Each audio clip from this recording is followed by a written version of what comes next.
Emiten maskapai penerbangan PT Air Asia Indonesia Tbk berhasil mencatatkan pendapatan sebesar 7,87 triliun rupiah pada tahun buku 2025 yang sekaligus menurunkan kerugian sebesar 15% dibandingkan tahun sebelumnya.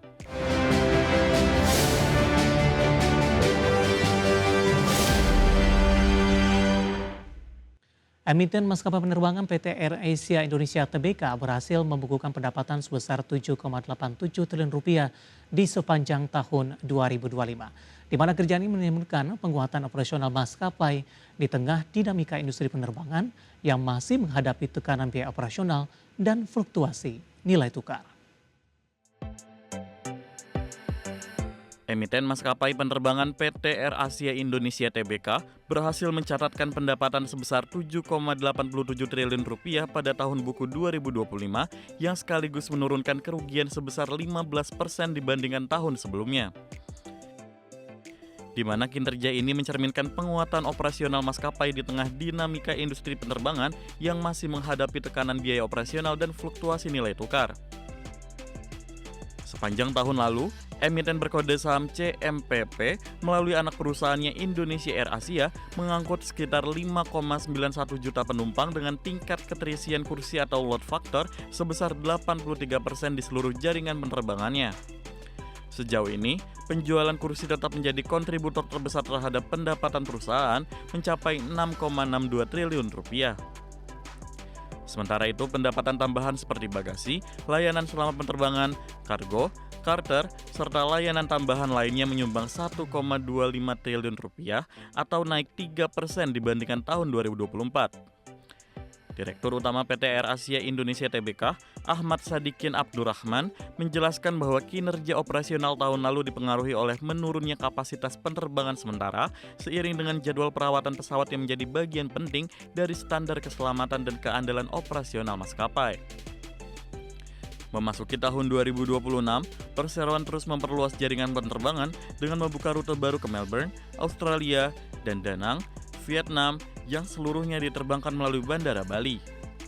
Selain itu, pihak maskapai juga memperluas rute domestik yang menghubungkan Surabaya, Makassar, Palu, Luwuk, dan Kendari dengan Makassar sebagai virtual hub untuk meningkatkan konektivitas ke wilayah Indonesia Timur. Berbagai sumber, IDX Channel.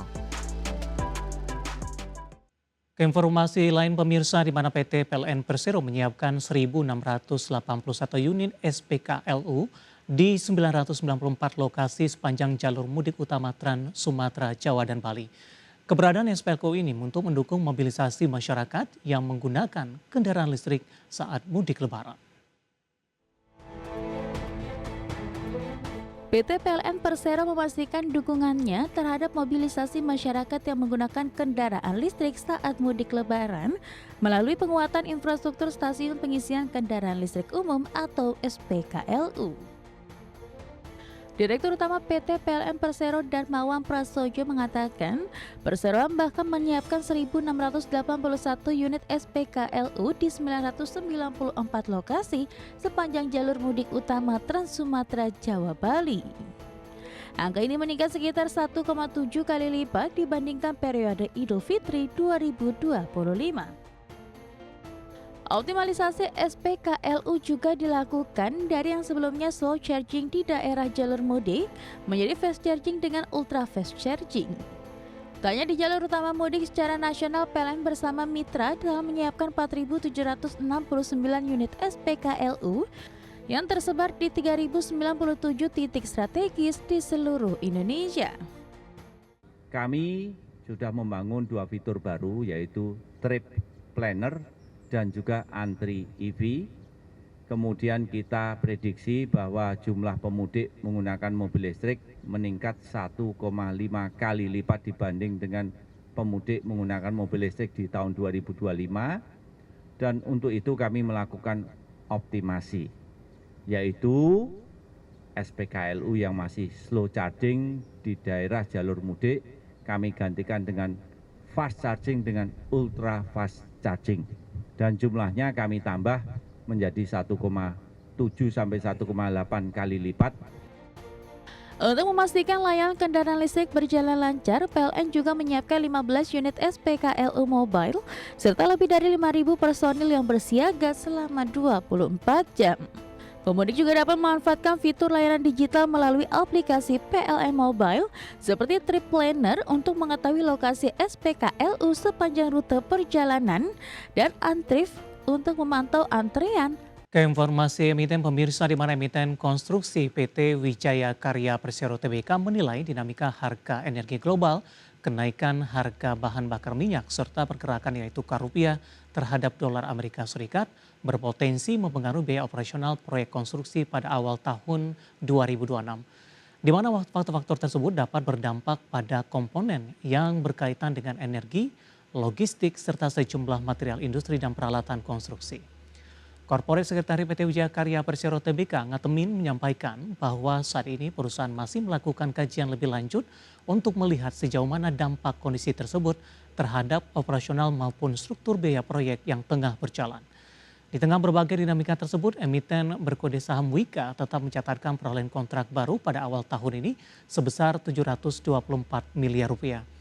Adapun dari total kontrak baru tersebut, kontribusi terbesar berasal dari sektor infrastruktur dan building sekitar 47% dan sektor industri penunjang konstruksi menyumbang 45,6%.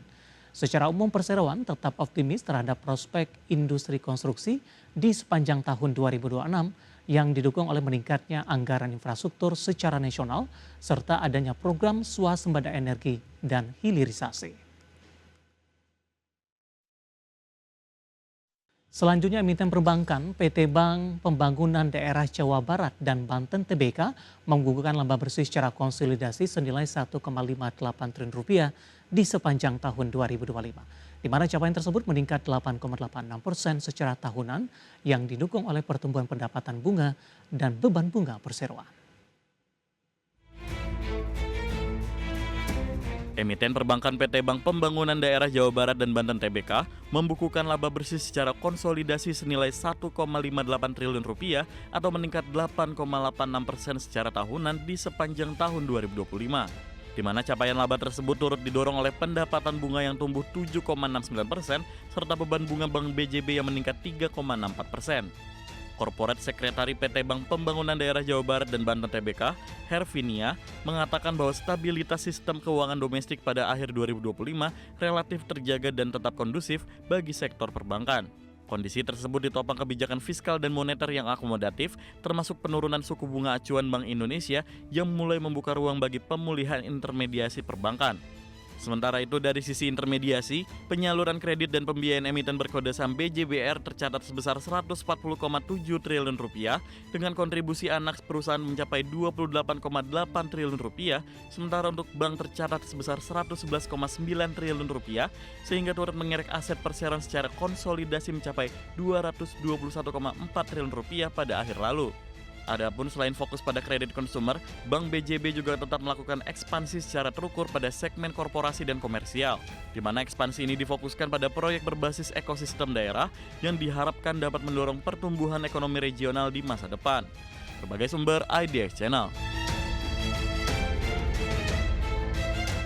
Emiten infrastruktur PT Total Bangun Persada Tbk mencermati potensi dampak kenaikan harga bahan bakar minyak, lonjakan harga energi global, serta pelemahan nilai tukar rupiah terhadap dolar Amerika Serikat terhadap biaya operasional proyek konstruksi pada tahun ini.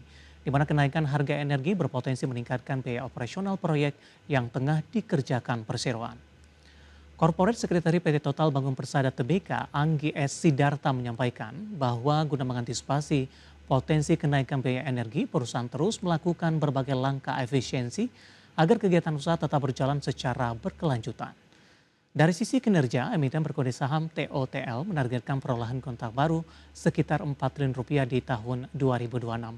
Di mana hingga pertengahan, realisasi kontrak baru yang berhasil diraih perseroan telah mencapai sekitar 1,5 triliun rupiah.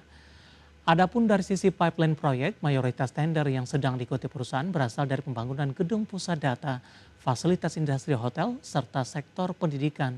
Proyek-proyek tersebut berasal dari sektor swasta. Secara keseluruhan, Total Bangun Persada masih meyakini peluang pertumbuhan pada industri konstruksi bangunan gedung di sepanjang tahun ini.